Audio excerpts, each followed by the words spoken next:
Sete aspectos da salvação. Que a graça de nosso Senhor e Salvador Jesus Cristo, mais uma vez, sejam derramado abundantemente em vossas vidas. Mais uma mensagem aqui do nosso canal, mais uma mensagem de edificação, de conhecimento.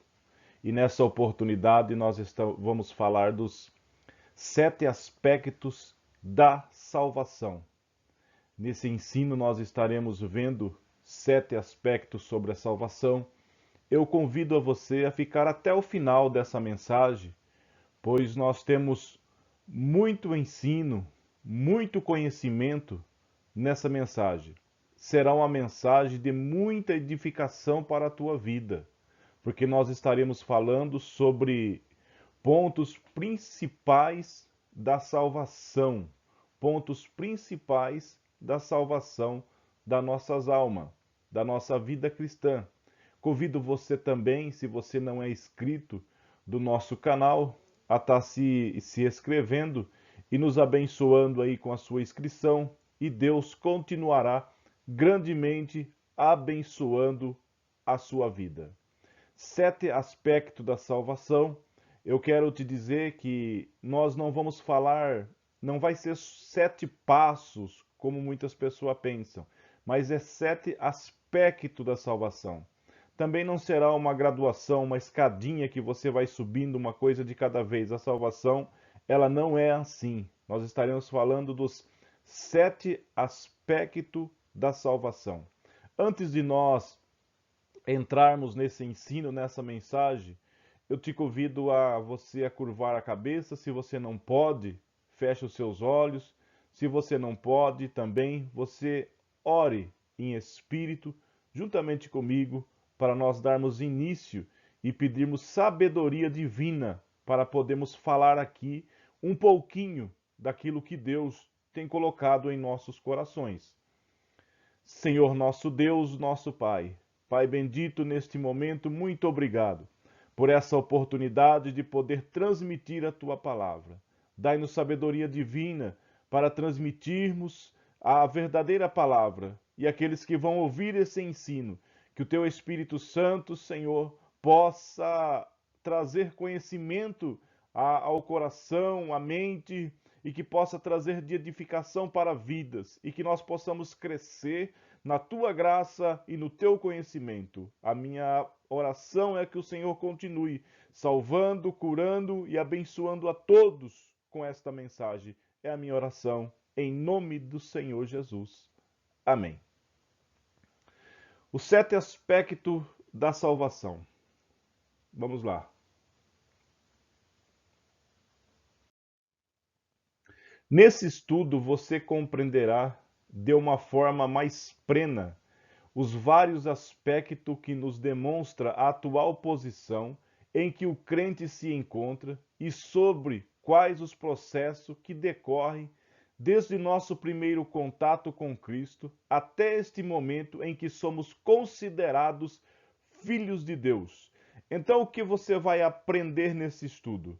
Vou trazer para você aqui uma compreensão de uma forma mais plena de vários aspectos que nos demonstra a atual posição hoje, eu e você, na posição que nós estamos hoje como filho de Deus. Os sete aspectos que nós vamos estar falando nessa mensagem é sobre a nossa salvação. Desde o dia que você e eu levantamos a nossa mão, aceitamos a Cristo como Salvador, até o dia de hoje que somos considerados filho de Deus. Os sete aspectos vai nos trazer um conhecimento, uma compreensão plena da posição que nós estamos hoje. Este sete aspectos estabelecem de forma clara e categórica o lado divino do plano do resgate do homem perdido em função do pecado, em grego, hamartia. O lado humano, e aliás o único, é a aceitação desse plano de resgate. Portanto, deixamos esclarecido que estes sete aspectos da salvação são as obras de Deus na vida daquele que aceita esse plano de resgate. Nós já deixamos bem claro no início que este plano, que este aspecto da salvação são obra de Deus, que vai ser realizada na vida daqueles que aceitam esse resgate da sua alma. É para aqueles que querem, para aqueles que aceitam o plano de salvação. Esses aspectos são obras da salvação de Deus para o homem sem Cristo. Poderíamos considerar estes 7 aspectos da salvação como estágio de crescimento cristão? Olha, preste bem atenção agora. Poderíamos considerar estes 7 aspectos da salvação como estágio de crescimento cristão? Não. Não são passos num processo evolutivo de salvação, nem degraus, nem uma escada de redenção. Eu preciso que você entenda esses aspectos que não são passos, que não são degrau, que não são estágios de salvação e de redenção. Quando o pecador reconhece sua posição alienada de Deus e aceita o plano de resgate, e ele aceita tudo que já foi feito por ele, o Espírito Santo atribui todos os benefícios ou aspectos da salvação simultaneamente. Então, não é algo que o homem vai fazer ou algo que ainda vai ser feito, mas é algo que já foi feito por nós, que já foi feito por mim, foi feito por você, foi feito pela humanidade. Por exemplo, quando aceita, essa é a parte do homem. Deus o perdoa em Cristo, o justifica de toda a falta, é reconciliado com Deus, remido, considerado santo, santificado, obtém uma nova vida, ou seja, novo nascimento, e finalmente ele, como nascido de novo, nasce na família de Deus, sendo adotado como filho verdadeiro. Olha que palavra, guarde, depois volte o vídeo, anote essas palavras. Quando aceita, essa é a parte nossa, a parte do homem. Quando nós aceitamos, aceitar é a minha, a sua, a parte. Daí Deus entra com o seu perdão, através de Cristo, do sacrifício de Cristo, Deus entra com o seu perdão, justifica de toda falta, é reconciliado com Deus, remido, considerado santo, santificado, obtém uma nova vida, é novidade de vida. As coisas velhas já passaram, aqueles que estão em Cristo é uma nova criatura, as coisas velhas já passaram. O apóstolo Paulo explica em suas cartas estes 7 aspectos da salvação, pois a notícia dos 4 evangelhos é que Jesus morreu na cruz e falam de forma biográfica dessa morte. E as cartas do apóstolo Paulo explica a razão de sua morte. Os 4 evangelhos vai falar da morte de Jesus, do acontecimento, da ressurreição, da vida de Jesus. A carta do apóstolo Paulo vai explicar por que Jesus morreu. Primeiro aspecto da salvação. Qual é o primeiro aspecto? Perdão. O primeiro aspecto da salvação é o perdão. O homem sem Deus é considerado um devedor diante de seu Criador. Leia com muita atenção esse texto, Lucas, capítulo 7, versículo 41 ao 47. Tem muitos versículos nessa mensagem, mas eu não vou estar lendo todos, porque nós vamos ficar muito tempo nessa mensagem e vai ficar muito extensa, muito comprida. Mas eu convido você a ler. O homem sem Deus é considerado um devedor diante do seu Criador. Leia Lucas, Evangelho de Jesus Cristo, segundo escreveu Lucas, capítulo 7, 41 ao versículo 47. E como tal, para cancelar a dívida, necessita do perdão de Deus. Ele tem que ser perdoado. Isto é fácil de compreender, pois o preço do pecado já foi pago por Cristo Jesus. Então não é eu, não é você, não é nós que vamos pagar o preço da nossa dívida. Cristo Jesus já pagou o preço do nosso pecado. O perdão encontra o seu verdadeiro lugar na graça de Deus. Veja Efésios capítulo 1, versículo 7, onde se estabelece um elo de ligação perfeita entre remissão de pecados, perdão e a graça de Deus. Quer ler, quer ver o que está escrito em Efésios, capítulo 1, versículo 7? Vamos ler esse versículo. Efésios, capítulo 1, versículo 7.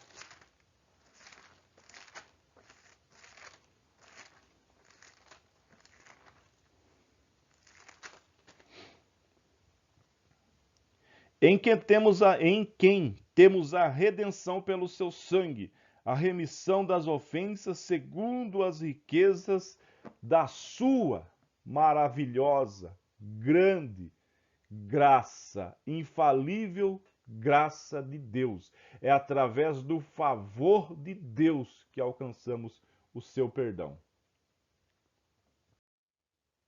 A base do perdão de Deus para com o pecador se fundamenta no sacrifício de Jesus. Evangelho de Jesus Cristo, segundo escreveu Mateus, capítulo 26, versículo 28, vai falar do sacrifício, da morte de Jesus, onde o sangue de Jesus é o elemento fundamental na remissão dos pecados. O sangue de Jesus é o elemento fundamental no perdão, na remissão dos pecados. Este perdão de Deus é válido desde o momento em que o homem aceita, crendo com fé, em tudo que Deus fez em seu Filho, Cristo Jesus. Atos 10, versículo 43. Então a base do perdão de Deus qual é? É o sangue de Jesus Cristo vertido, é o sacrifício. Uma vez só, no Antigo Testamento, os sacerdotes sacrificavam animais, ponhavam o sangue dos animais para não perdoar, mas para encobrir os pecados, uma sensação de perdão. Hoje não. O sangue de Jesus é o elemento fundamental para o perdão dos pecados dessa humanidade pecaminosa. Leitura bíblica sobre perdão. Vou deixar aí algumas leituras para você, em Lucas, João, Romanos. Aí você leia, medite, leituras bíblicas sobre o perdão. A Bíblia explica e explicava isso em símbolo no Antigo Testamento, que a dívida pelo pecado deveria ser paga antes do perdão. E Cristo foi nosso substituto, respondendo pelo débito. Agora, como novas criaturas, somos livres do débito e não mais devedores pelo pecado. Considere Atos 2:38 e analise a importância do batismo como a expressão e demonstração de aceitação por parte do homem do plano de resgate. No Antigo Testamento, a Bíblia explicava essa dívida em símbolos e deveria ser paga antes do perdão. Cristo, nosso Salvador, através do seu sacrifício, ele tomou essa dívida e pagou e nos perdoou. Primeiro Cristo pagou, foi lá no sacrifício, na cruz, morreu e depois te deu o grande e maravilhoso perdão. E os pecados dos cristãos? Da mesma forma como o perdão é oferecido ao pecador, da mesma forma ele é também oferecido ao cristão. A palavra de Deus nos ensina a estar em constante vigilância, vigiando e orando. Da mesma forma nos ensina de inúmeras maneiras que devemos andar no Espírito, mas às vezes não vigiamos o suficiente. E em lugar de andar no Espírito, nós desviamos pelos atalhos do antigo homem. Então devemos buscar perdão de Deus? Será que deveríamos nos batizar de novo? Todas as vezes que a gente peca, a gente desvia do caminho, será que a gente precisa batizar de novo? Vamos ver? Não. É óbvio que não. Desde que não perdemos nossa conversão e nem deixamos de aceitar o que Cristo já fez. Um filho, quando comete uma pequena arte, não deixa de ser filho, não é verdade? E é em Cristo que devemos buscar força para evitar o mal. E mesmo que não conseguimos, nosso possível erro não quebra nossa relação com Deus. Não, entanto, é certo que se o pecado é separação de Deus, um filho pode se separar do pai por um momento ou por toda a eternidade. A escolha é sempre do homem. A Bíblia diz que o pecado, Isaías capítulo 59, versículo 1, diz que as mãos do Senhor, ela não estão encolhidas para salvar. E os seus ouvidos não estão agravados para que não possa ouvir. Mas os vossos pecados, as vossas iniquidades, fazem divisão entre vós e o vosso Deus. Então o pecado pode nos colocar uma barreira, mas a escolha é sempre nossa. Segundo aspecto da salvação, justificação. Perceba agora que em relação com o perdão, primeiro aspecto é notória a compreensão dos atributos de Deus, como Pai bondoso, guarde bem isso, como Pai bondoso, compassivo e cheio de misericórdia. Deus perdoa, mas o seu atributo de juiz, Deus justifica. O perdão elimina os erros cometidos. A justificação nos livra da condenação da lei. Então, segundo, primeiro aspecto, perdão. Segundo aspecto, justificação. Precisamos do perdão, mas em seguida nós temos que ter a justificação. Segundo aspecto.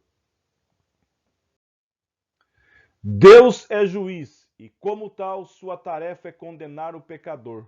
Porém, num ato legal, agora ele declara que a justiça foi satisfeita em relação ao réu e ele será justificado. Está livre da condenação. Está livre da condenação. Deus é juiz e, como tal, sua tarefa é condenar o pecador. Porém, num ato legal, num ato espontâneo, Jesus Cristo ali na cruz do Calvário trouxe a justificação. E essa justiça foi satisfeita ali na cruz. E agora estamos livres da condenação. Leitura bíblica, nós temos Êxodo, essas leituras eu vou estar deixando aqui para que você leia depois. Êxodo, Salmo, Provérbios, Romanos, Gálatas, são versículos importantíssimos para esse ensino que nós estamos fazendo. Portanto, a justificação é o oposto da condenação, pois a condenação pronuncia que o réu é culpado e a justificação o declara sem culpa. A justificação ela é o oposto, é o contrário da condenação. A condenação te declara culpado, condenado. A justificação te declara sem culpa. Não podemos confundir. A justificação vem do que Cristo já fez por nós, mas a transformação vem do que Cristo em nós. A justificação é um ato, enquanto que a transformação é um processo. Não podemos nos confundir algumas coisas, algumas doutrinas ou aspecto, ensino sobre a salvação. A justificação vem do que Cristo já fez por nós, mas a transformação vem do que Cristo faz na minha vida e na sua. A justificação é um ato, enquanto a transformação é um processo. Ao aceitar pela fé a justificação, o homem alcança. Ao aceitar pela fé a justificação, o homem alcança. A fé, no entanto, não constitui mérito de justificação. A base, lembre-se, é o sacrifício de Cristo. A sua fé não te dá mérito para a salvação. O exercício da fé no coração do homem favorece a graça da justificação. Atos, capítulo 13, versículo 39. Atos, capítulo 13, versículo 39.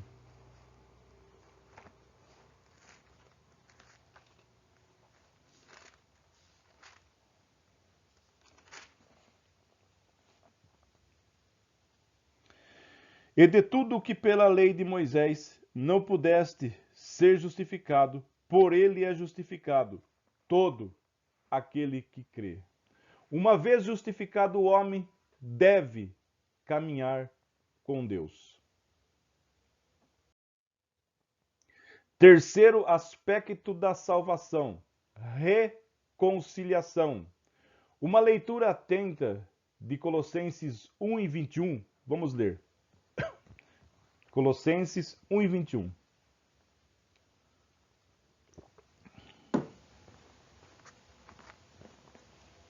Colossenses 1 e 21 está escrito assim: A vós também que noutro tempo eres estranho e inimigo no entendimento, pelas vossas obras más, agora, contudo, vos reconciliou. Demonstra que éramos estranhos e inimigo por causa de nossas obras más ou más obras. Isto é, nós éramos como todo pecador, porém agora note-se o agora do escritor da epístola. Deus nos reconciliou. A reconciliação, como um ato de Deus, é Deus quem reconcilia. Portanto, não use mais a expressão me reconciliei com Deus. Não foi você que se reconciliou, foi Deus. Já viu aquela expressão que a gente fala, eu reconciliei com Deus? Não foi você, foi Deus que reconciliou com você. Amém?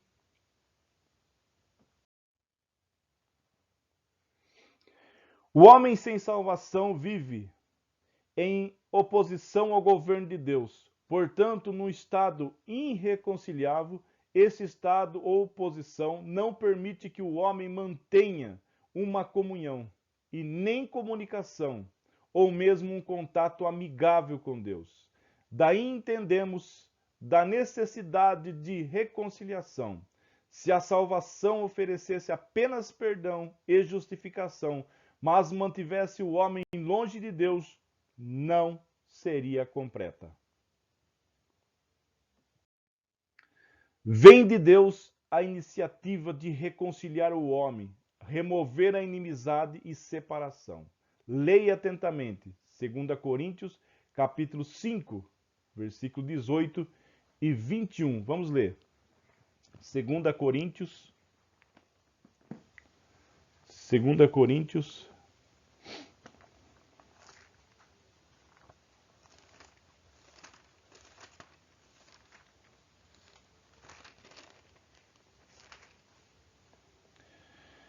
'E tudo isto provém de Deus, que nos reconciliou consigo, mesmo por Jesus Cristo, e nos deu o ministério da reconciliação. Isto é, Deus estava em Cristo, reconciliando consigo o mundo, não lhe imputando os seus pecados, e pôs em nós a palavra da reconciliação. De sorte que somos embaixadores da parte de Cristo, como se Deus por nós rogasse. Rogamos-vos, pois, da parte de Cristo, que vos reconcilieis com Deus. Aquele que não conheceu o pecado, o fez pecado por nós, para que nele fôssemos feitos justiça de Deus. E Deus maravilhoso. A barreira imposta pelo pecado foi removida com a morte do Cordeiro, e o homem passa então a viver em submissão a Deus, tendo paz, comunhão e acesso ao Pai. Efésios 2, 17, 18 e João 14, 6. É importante que você leia esses versículos que eu estou apoiando aí, para que você tenha uma compreensão maior dos aspectos da salvação. Quarto aspecto da salvação: redenção. Quarto aspecto, redenção. Nós falamos do perdão, da justificação, da reconciliação. Agora vamos falar da redenção. A escravidão é fato consumado na vida de quem não conhece e não aceita o que foi realizado em seu favor por Deus. O homem sem Deus está preso, algemado, concorrente ao próprio inferno. O pagamento de um preço pode colocar em liberdade o homem deste jugo. A palavra redimir vem do grego agarazo, Apocalipse 5 e 9. Em comparação com Romanos 3, 24 e 1 Pedro 1 e 18, que aqui significa adquirir no foro.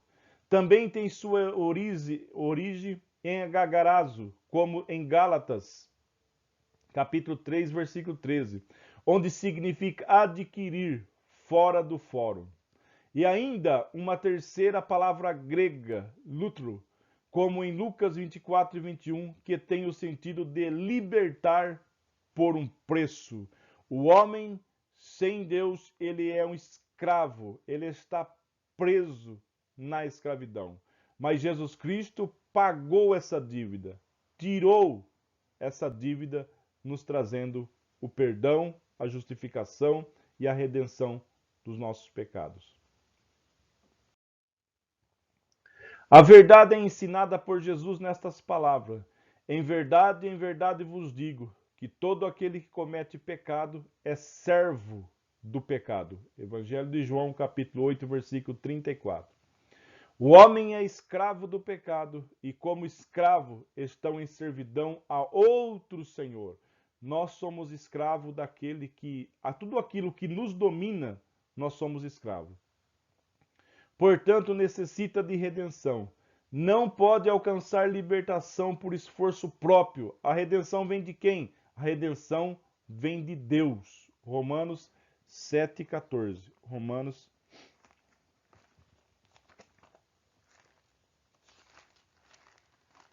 7,14.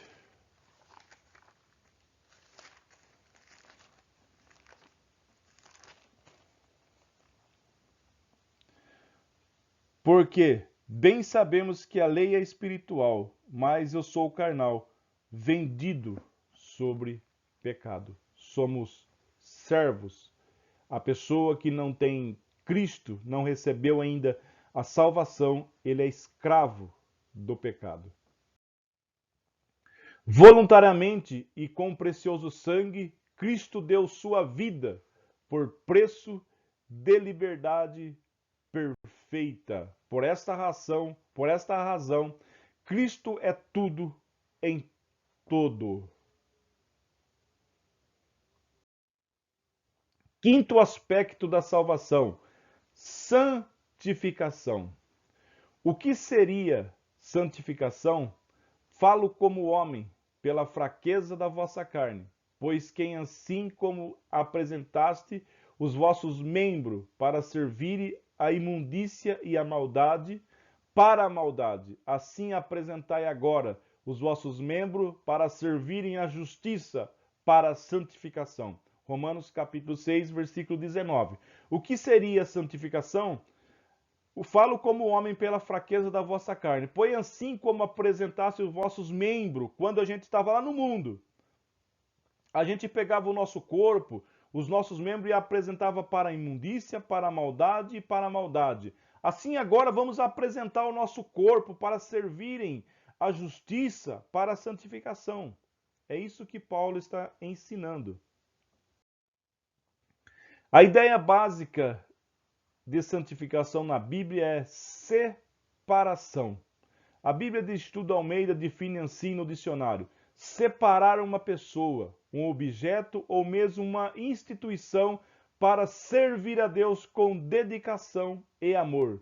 Deus mesmo santifica o seu povo, é Deus quem santifica. Aqueles que foram santificados são seus santos. A ideia básica, bem básica para a santificação, é separação, é separar. Separar algo para servir, consagrar, separar, tirar a parte para servir a Deus.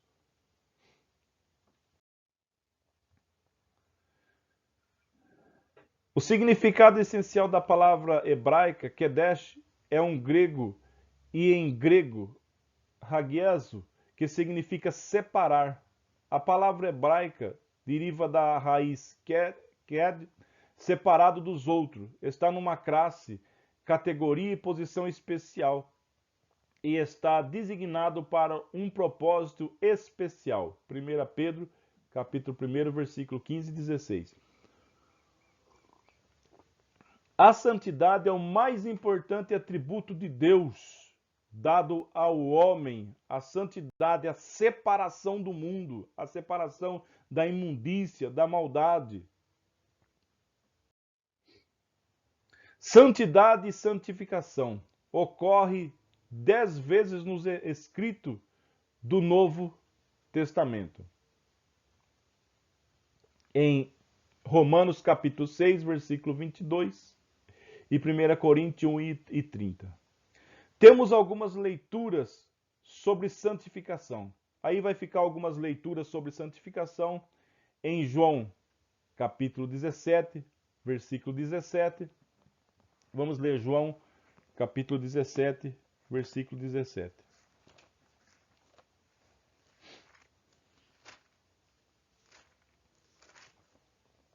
João 17, 17. Santifica-os na tua verdade. A tua palavra é a verdade. A nossa santificação, nós temos que buscar a santificação através do quê? Da palavra de Deus. Vamos ler também Atos 20 e 32.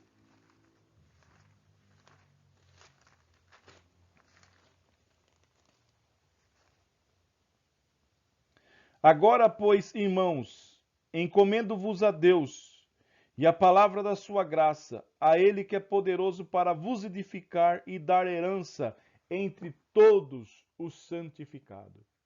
Você precisa ler estes versículos para que você se aprofunde mais no conhecimento da palavra de Deus. Destacamos, porém, que a santificação, por sua vez, tem dois aspectos. Primeiro, consagração. Na sua aceitação, a santidade de Cristo é imputada ao crente. Imputar, termo técnico que significa atribuir a alguém uma característica que não tinha antes. Uma leitura necessária é a primeira Coríntios capítulo 1, versículo 30, onde encontramos a palavra santificação associada a outras que já estudamos. Em Cristo, nós somos santificados mediante sua oferta pelo pecado. Leitura bíblica, Hebreus 10, versículo 10. Não perca essas leituras bíblicas. Destacamos, porém, que a santificação, por sua vez, tem dois aspectos. Primeiro, consagração. Vamos ver o segundo. Segundo, pureza interior. O crente deve ser santo em seus pensamentos, ações, atitudes perante Deus e deve estar sempre junto da verdade. João 17, versículo 17, que nós lemos: santifica-os na tua verdade, a tua palavra é a verdade. O apóstolo Paulo diz que a Cristo será apresentada uma igreja sem mancha nem ruga, isto é, um corpo santificado. A noiva do Cordeiro, a noiva de Cristo, tem que ser santificada, separada, sem mancha, nem ruga, uma igreja limpa, santa diante de Deus.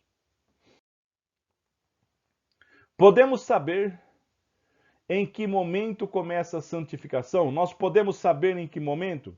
Sim, no momento exato em o pecador aceita o que Deus fez em seu favor. Do momento da aceitação pela fé, ele agora já está pisando sobre solo santificado. Quando é que começa a nossa santificação?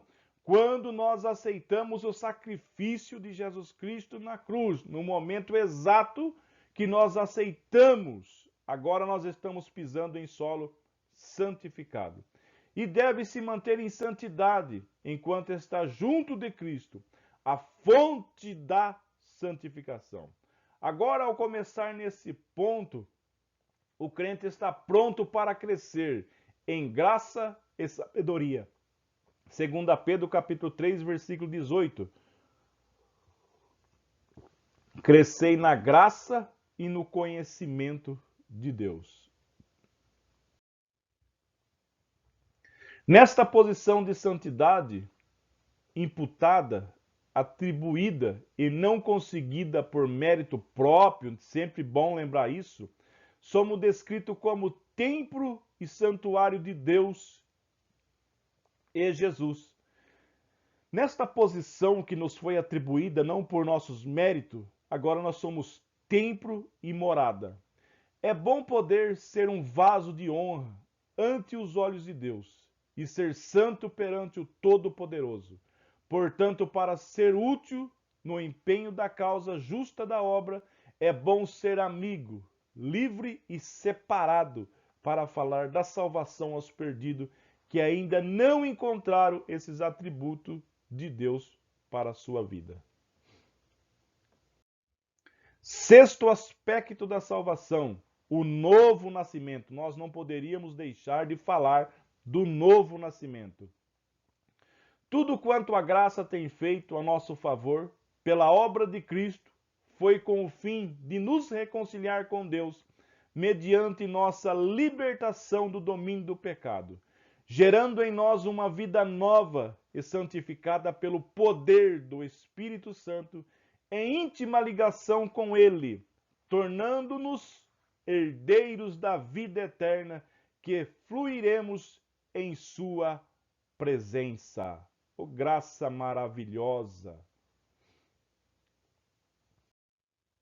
Diz a palavra de Deus: justificado, pois, mediante a fé, temos paz com Deus por meio de nosso Senhor Jesus Cristo, pelo qual também temos entrada pela fé a esta graça, na qual estamos firmes e nos gloriamos na esperança da glória de Deus. Romanos capítulo 5, versículo 1 e 2 está esse texto. Quando cremos em Deus e aceitamos o Senhor Jesus Cristo como nosso Salvador pessoal, pela ação do Espírito Santo, nós somos regenerados mediante o novo nascimento espiritual, tornando-nos filhos de Deus e membros do corpo de Cristo, que é a sua igreja invisível. João 14, 17. Temos aí uma sequência de versículos maravilhosos que preparei para você estudar. Olha que palavra maravilhosa. Somos justificados mediante a fé e temos paz com Deus. O perdão, esses aspectos nos trouxe paz interior na nossa alma, na nossa vida. É isso que Cristo fez por nós. Disse Jesus: na verdade te digo, que aquele que não nascer de novo não pode ver o reino de Deus.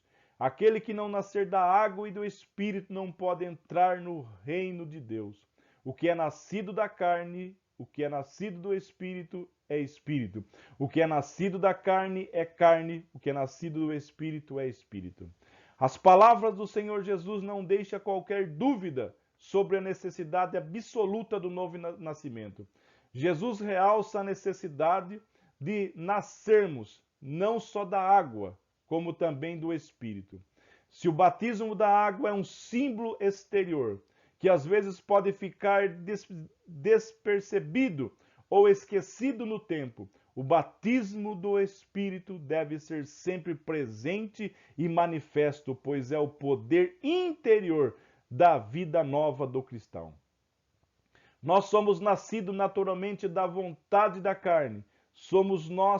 Somente nós nascemos do Espírito quando aceitamos pela fé ao Senhor Jesus Cristo como nosso Salvador pessoal e nos dispomos a continuar nessa aceitação. Glória a Deus por essa palavra. A operação do Espírito Santo, através da palavra de Deus, produz em nós um novo ser moral ou espiritual. de quem resulta a manifestação de um caráter inteiramente novo. O apóstolo João afirma: mas a todos quanto o receberam, deu-lhe o poder de serem feitos filhos de Deus, a saber, aos que creem em seu nome, os quais não nasceram do sangue, nem da vontade da carne, e nem da vontade do homem, mas da vontade de Deus. A operação do Espírito Santo através da palavra de Deus produz em nós um novo ser, tanto moral como espiritual. Quando a gente vivia lá aquela vida longe de Deus, a gente não tinha uma vida moral adequada, mas a palavra de Deus ela vai nos moldar segundo a carne, o sangue, não, a vontade de Deus. O apóstolo Pedro diz: bendito seja o Deus e Pai de nosso Senhor Jesus Cristo, que segundo a sua grande, infinita, maravilhosa misericórdia, nos gerou de novo para uma viva esperança pela ressurreição de Jesus Cristo dentre os mortos, sendo de novo gerados, não de semente corruptível, mas da semente incorruptível, pela palavra de Deus viva e que permanece para sempre. Deus continue nos dando graça, força com esta palavra. Escreve também o apóstolo Tiago: segundo a sua vontade, ele, Deus, nos gerou pela palavra da verdade, para que fôssemos como primícias de suas criaturas.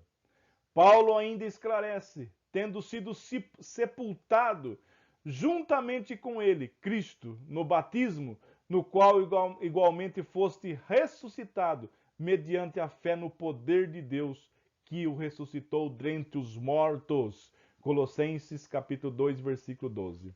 Assim, se alguém está em Cristo, é nova criatura. As coisas antigas já passaram, e eis que se fizeram novas todas as coisas.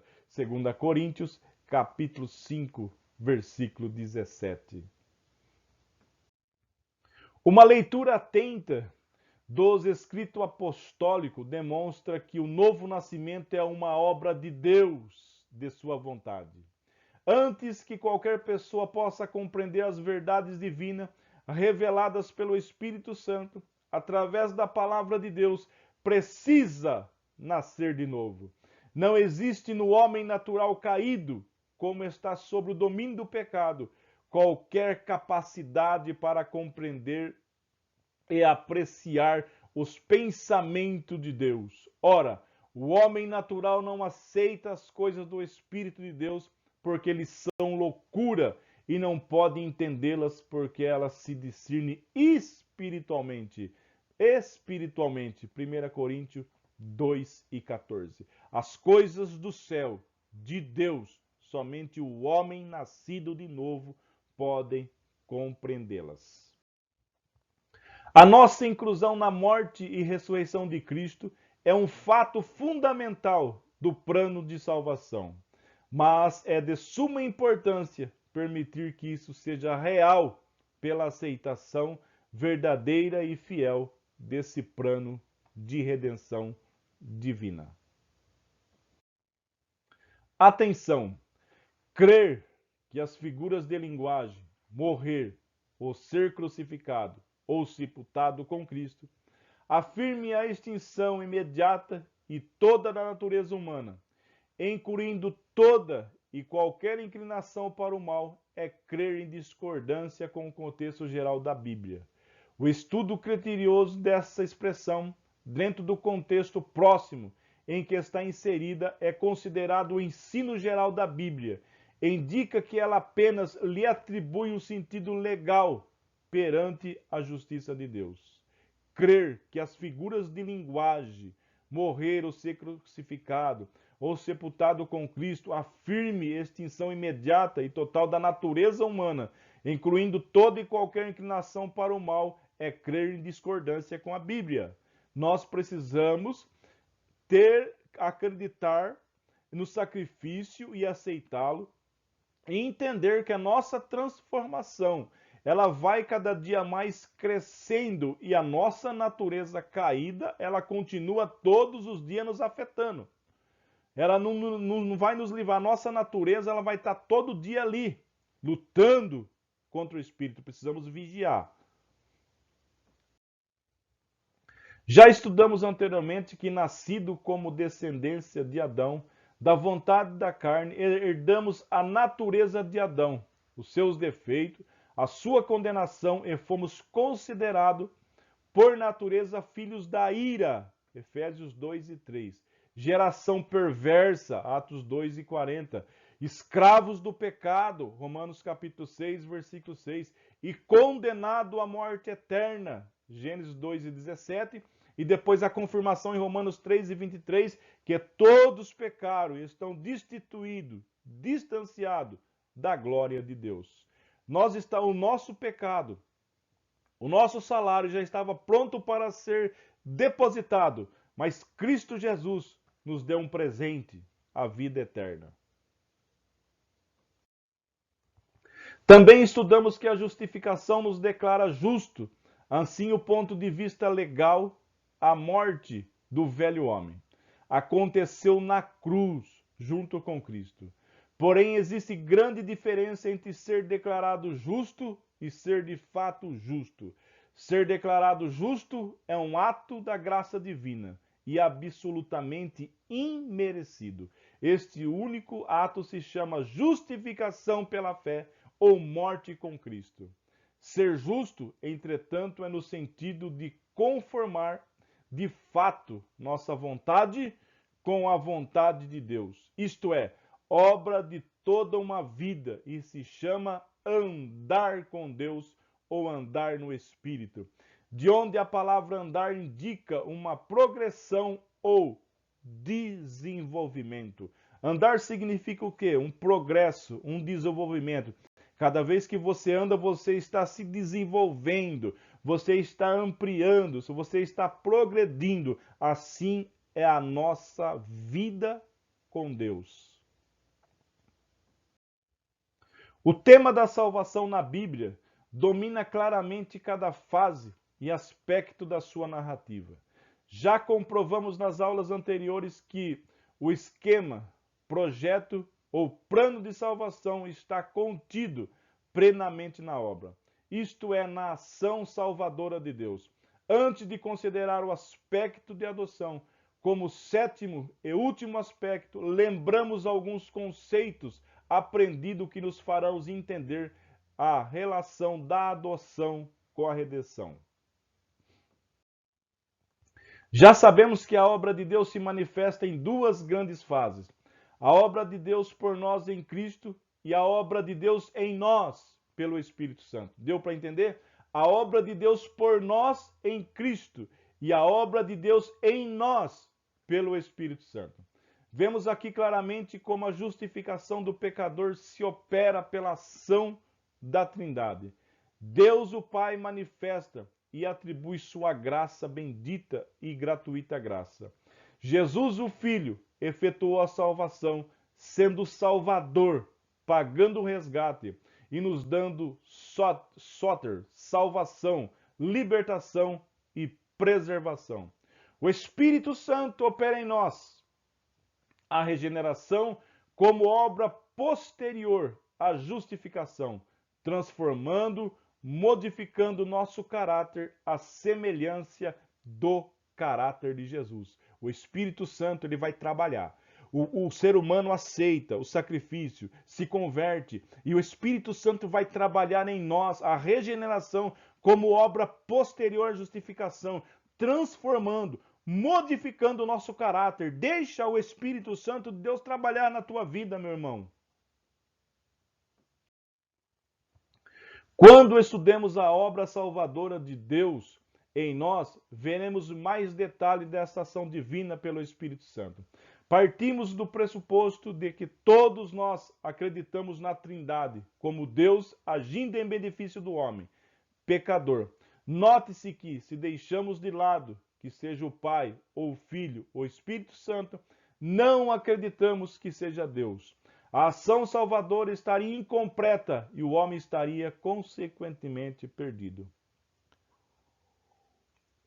Nós temos uma ação aí da Trindade, Pai, Filho e Espírito Santo. Deus Pai, Deus Filho e Deus Espírito Santo, um conjunto na nossa salvação. Senão nós estaríamos incompletos na nossa salvação. Razão pela qual reafirmamos nossa fé na Trindade, pois a ação salvadora de Deus Trino está justamente em que cada pessoa desenvolve uma parte ou aspecto dessa ação salvadora. Não podemos desacreditar de Deus, o Pai, pois, segundo as Escrituras, o plano redentor é revelado como tendo sido originalmente planejado na mente do Senhor, pois a Bíblia revela como Deus manteve sempre o controle das atividades humanas, de maneira a nos levar a aceitar o que ele já fez. Rejeitar o Filho como Deus, agindo em benefício da humanidade, efetuando o plano realizado em sua vida, morte e ressurreição, isto seria fatal.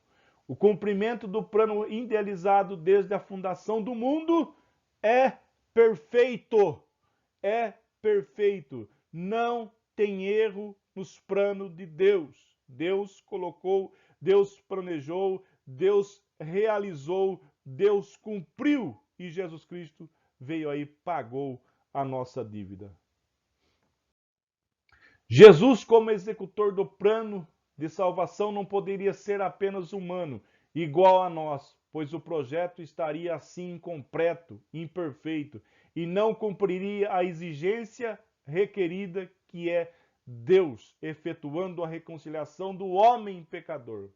O Espírito Santo, como deixar de fora o Espírito, que sendo Deus, cumpre seu papel de efetuar a regeneração e atribuir ao homem os benefícios da salvação, dando ao homem que aceitou a obra realizada pelo Pai e pelo Filho a continuação desse plano, dando-lhe um novo nascimento, um novo coração, guiando, ensinando todas as coisas e formando um novo homem em Cristo e o Espírito Santo que realiza a obra em nós.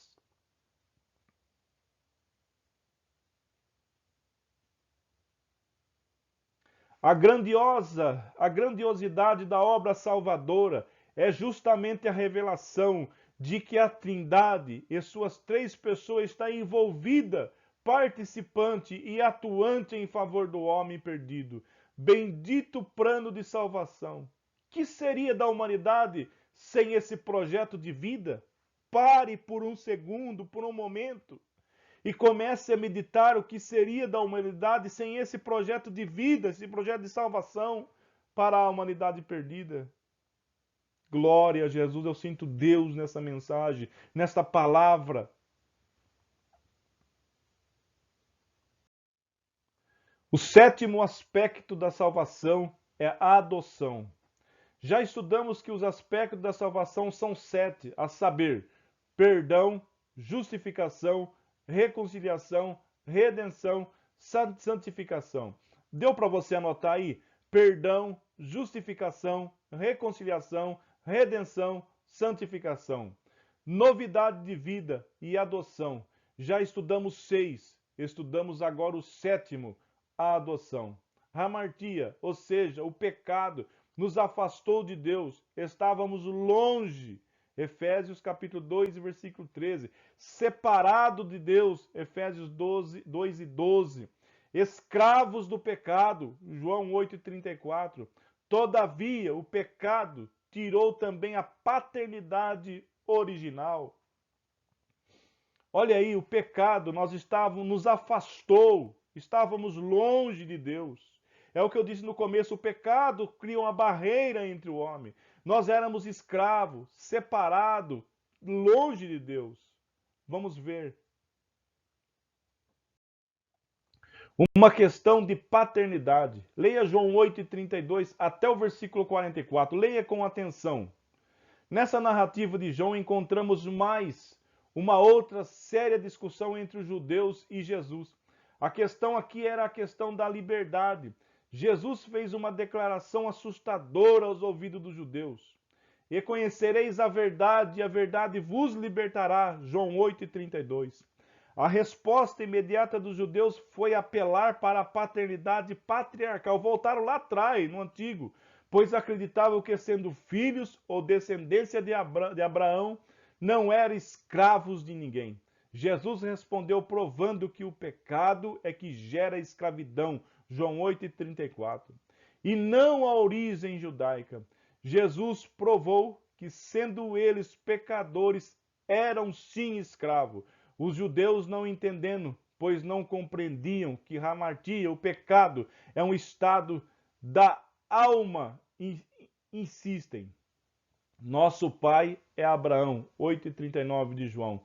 Finalmente elevam essa paternidade afirmando: nós não somos bastardo, temos um pai que é Deus. Primeiro eles tentam os patriarcas e depois eles vão para Deus.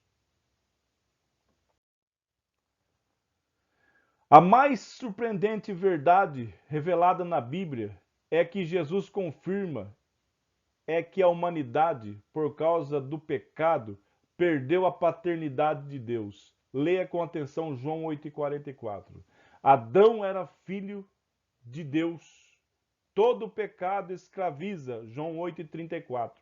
Aqui não se trata dos pecados individuais, não está falando de atos pecaminosos, mas de hamartia, o pecado, como um estado da alma, do pecado singular. Sendo assim, Adão perde sua liberdade, pois é vendido para o pecado. Romanos 7:14. Vamos ler esse versículo. Já estamos caminhando para o fim, irmãos. Mais um pouco nós encerramos. Romanos 7, versículo 14.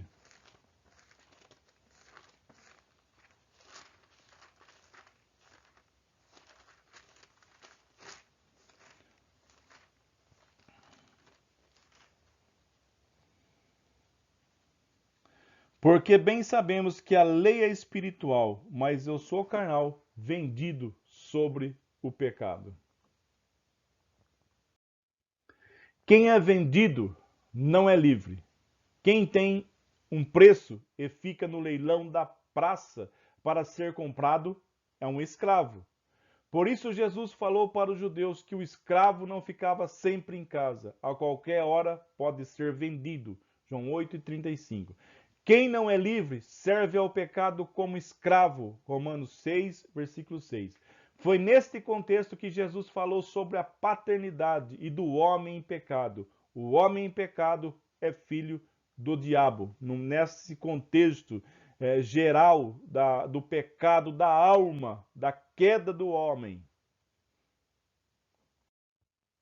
Uma leitura atenta de 1 João capítulo 3, versículo 10, revela na sua maior profundidade a posição do homem sem Deus.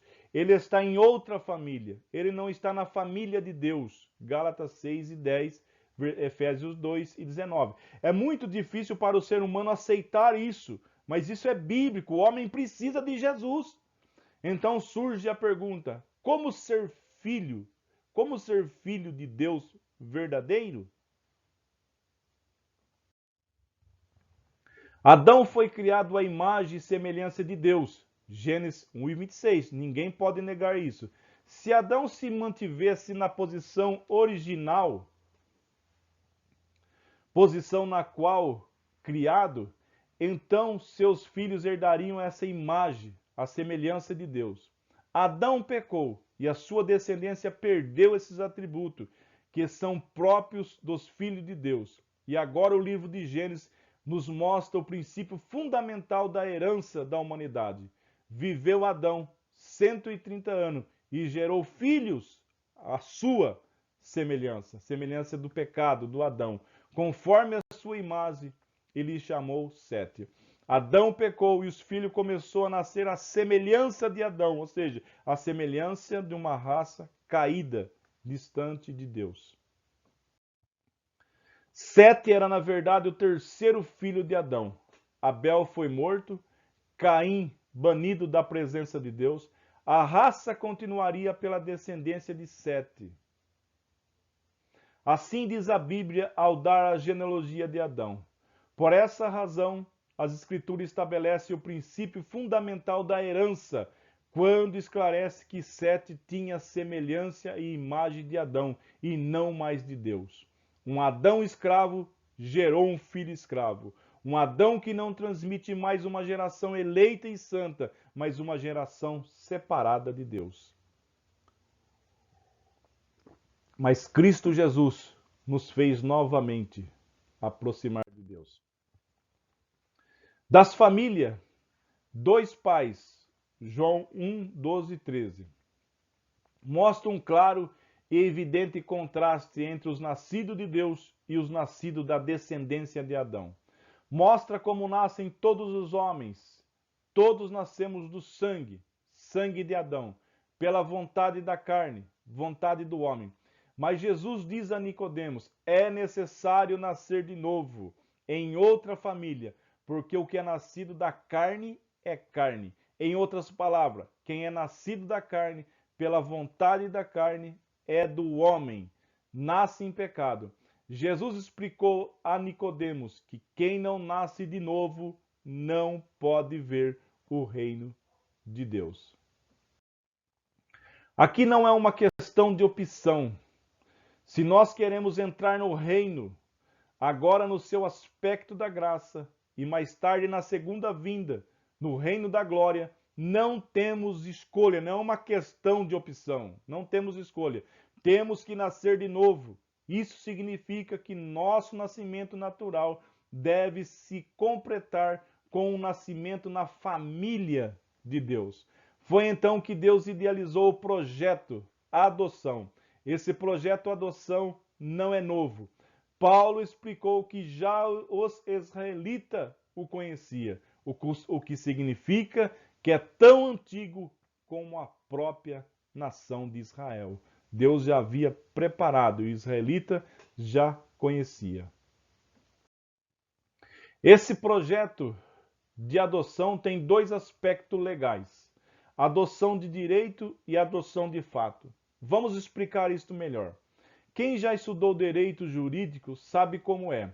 Quando um pai de família está ainda vivo e ele assina o testamento em vida, os seus filhos passam a ser herdeiros, são porém herdeiros de direito. Somente quando o pai morre, os filhos passam a ser herdeiros de fato, e só então eles podem fazer uso da herança deixada pelo pai. Então ficou bem claro, quando um pai de família está ainda vivo e ele assina o testamento em vida, seus filhos passam a ser herdeiros. São porém herdeiros de direito, mas não passam a executar, a usar da herança. Vamos ver. Romanos 8,15. Paulo ensina que não recebemos o espírito de escravidão, isso é, quando aceitamos a salvação, mas recebemos outro espírito, o de Cristo, o espírito de adoção, e repete aqui pelo qual clamamos Abba Pai. Romanos 8,16 está escrito: o próprio Espírito Santo em nós testifica, ou seja, faz declaração com o nosso espírito que somos filhos de Deus. A adoção foi realizada. Podemos ter certeza disso, pois o verbo usado expressa a ideia de sermos filhos agora, no presente e não como um ato futuro. Somos filhos agora, graças a Deus por isso. Romanos 8,17 temos mais. Ora, se nós já somos filhos, então já somos também herdeiros de Deus. De novo, o verbo em tempo presente. Somos hoje herdeiros por direito de Deus. E para encerrar esse ensino, encerramos agora com 7 aspectos. O que estão aguardando agora os filhos de Deus, herdeiros de Deus? Romanos 8,23 responde: temos as primícias, primeiros frutos do Espírito. Estamos aguardando a redenção do nosso corpo, que será a adoção, não mais de direito, porém agora de fato. Quando? No reino da glória. e a imagem e semelhança de Deus? Uma leitura de Romanos 8 e 29, 1 Coríntios 15 e 49 e 2 Coríntios 3 e 18 responde esta pergunta. Vamos ler Romanos 8 e 29. Romanos 8 e 29.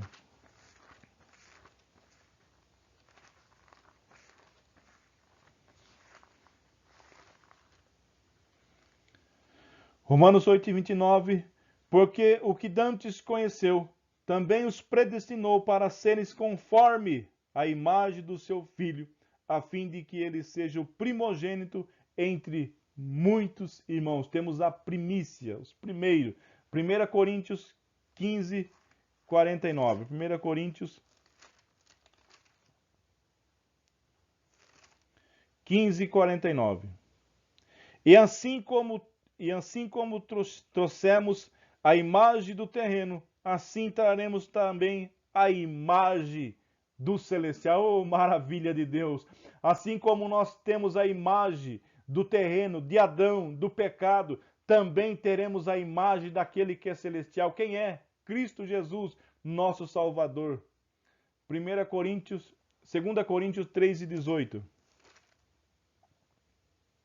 Mas todos nós, como rosto descoberto, refletindo como um espelho a glória do Senhor, somos transformados de glória em glória na mesma imagem como pelo Espírito do Senhor.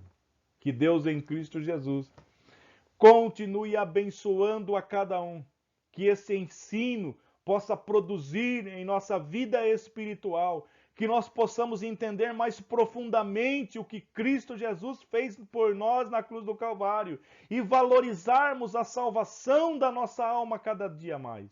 Meu irmão, minha irmã, meu amigo, que Deus continue abençoando, lhe dando graça verdadeiramente, curando as tuas feridas, perdoando os teus pecados e trazendo salvação para toda a tua família. Vamos orar e encerrar esse ensino em nome de Jesus. Senhor nosso Deus, nosso Pai, muito obrigado, Senhor, por este momento aqui de poder transmitir esse ensino sobre os aspectos da tua salvação. Espírito Santo de Deus, traga renovo, transforme vidas que vão ouvir esta mensagem. Traga renovo, salvação. Espírito Santo, convença.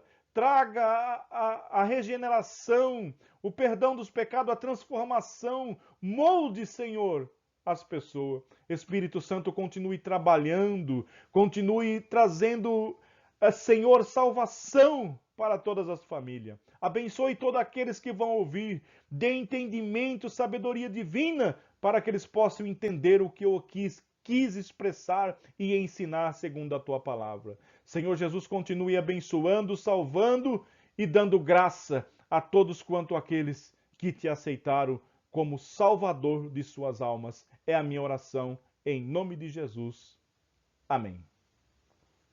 Deus te abençoe em nome de Jesus.